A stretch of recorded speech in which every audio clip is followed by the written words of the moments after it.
জয় গুরু বন্দে পুরুষোত্তমম পরম দয়ালে শ্রীচরণে আমার শতকোটি প্রণাম। প্রণাম জানাই জগৎজনী শ্রী বড়মা শ্রীচরণে, প্রণাম জানাই পরম পূজ্য পাদ শ্রী বরদা শ্রীচরণে, প্রণাম জানাই পরম পূজ্য পাদ শ্রী আচার্য দেবী শ্রীচরণে।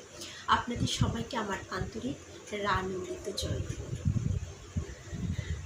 আমাদের কত শুভ দিন আসে জীবনে,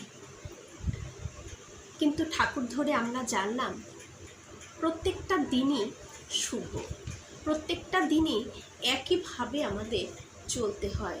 আমরা যদি জীবনে এগিয়ে চলতে চাই তাহলে প্রত্যেকটা দিন আমাদের কাছে এক একটা শুভ দিন, সেইভাবে চলা উচিত। যাই হোক, তবু কিছু বিধান রয়েছে। আগামী বুধবার মানে 30শে এপ্রিল রয়েছে একটি শুভ দিন, অক্ষয় তৃতীয়া।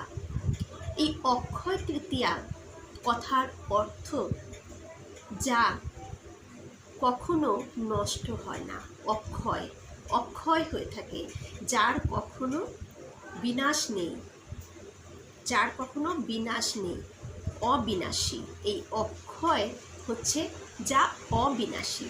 তাহলে এই দিনটা খুব একটা গুরুত্বপূর্ণ দিন, একটা খুব শুভ দিন।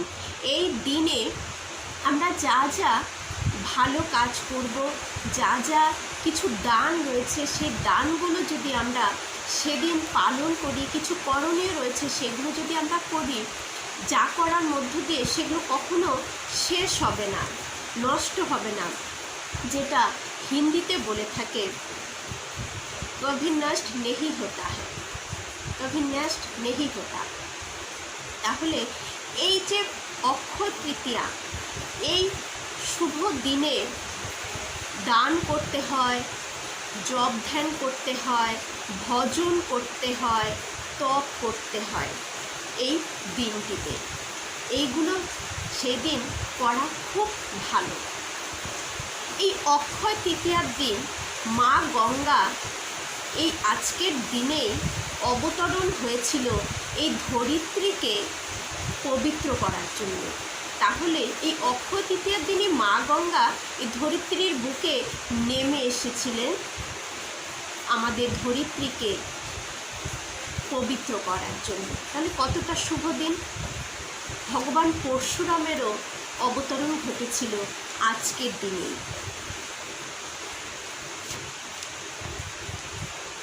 তারপর পুরাণে আছে যে সত্য ও ত্রেতা যুগের শুরুটাও আজকের এই অক্ষয় তৃতীয়া দিনে আরম্ভ হয়েছিল। তাহলে ত্রেতা এবং সত্যযুগ শুরু হয়েছিল এই অক্ষয় তৃতীয়ার দিন থেকে।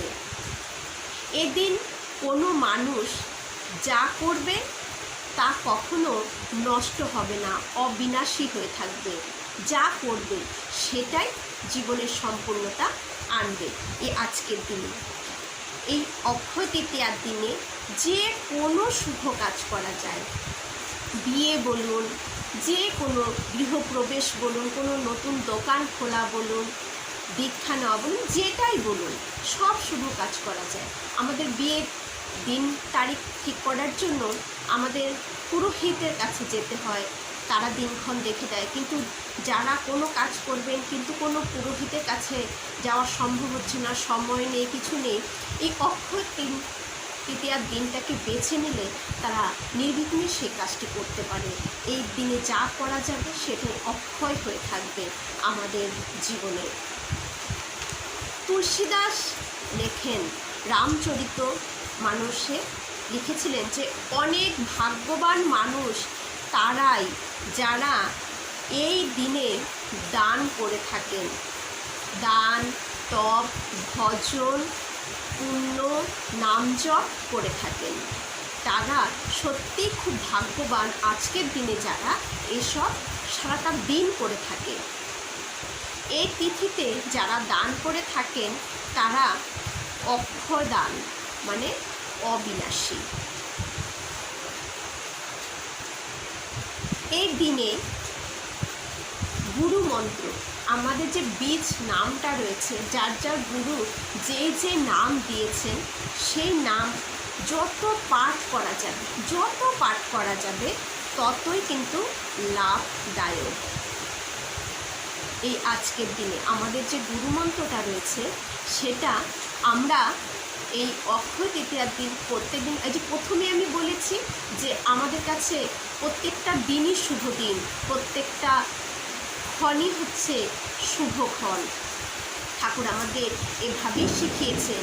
তবুও এই অক্ষয় তৃতীয়ার দিন যদি আমরা আরও নাম জপ বেশি করি, ঠাকুরের গ্রন্থাদি পড়ি, সারাদিন কোনো মিথ্যে কথা না বলি, কোনো খারাপ ভাবনায় আমার মস্তিষ্কে যেন না আসে, সবাইকে যেন উপকার করতে পারি, সবার যাতে মঙ্গল চাইতে পারি, এইভাবে আমরা যত সেই দিনটা পালন করব, সেই জিনিসগুলোই অক্ষয় হয়ে থাকবে, মানে আমার জীবনে সেগুলো থেকে যাবে, নষ্ট হবে না।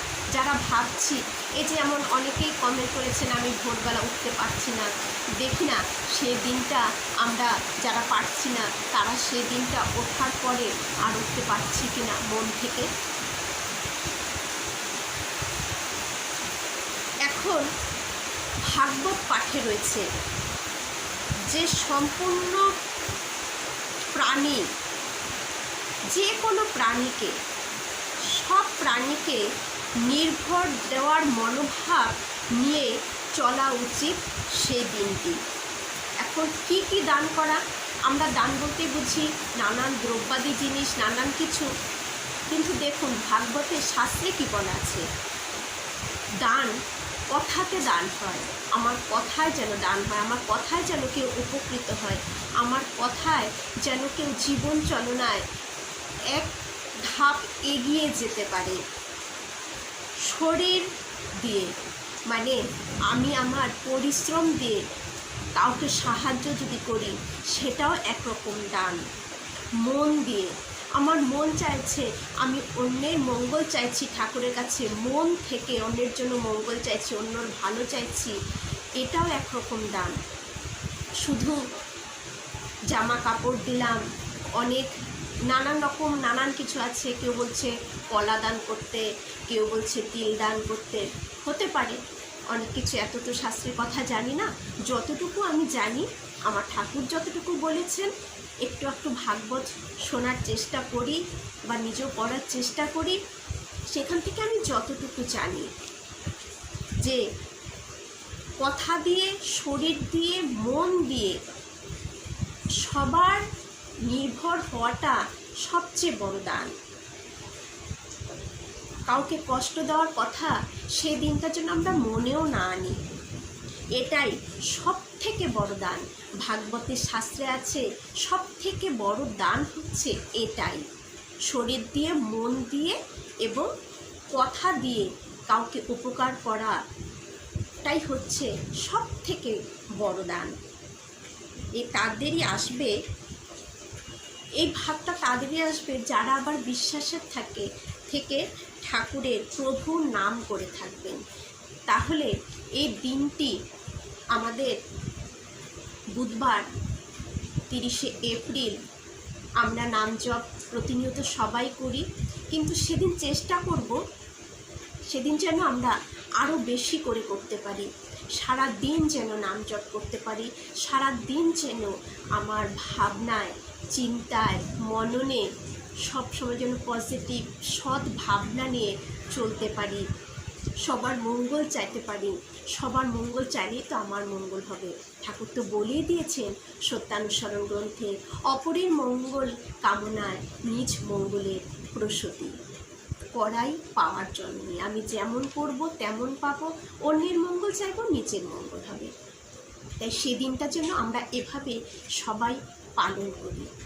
সবার মঙ্গল প্রার্থনা রাখছি দয়ালের শ্রীচরণে। আর আমার ভিডিও যারা প্রথম দেখছেন তাদেরকে আমার আন্তরিক আনন্দিত জয়গুরু রইল, সবাই পাশে থাকবেন। জয়গুরু, বন্দে পুরুষোত্তম।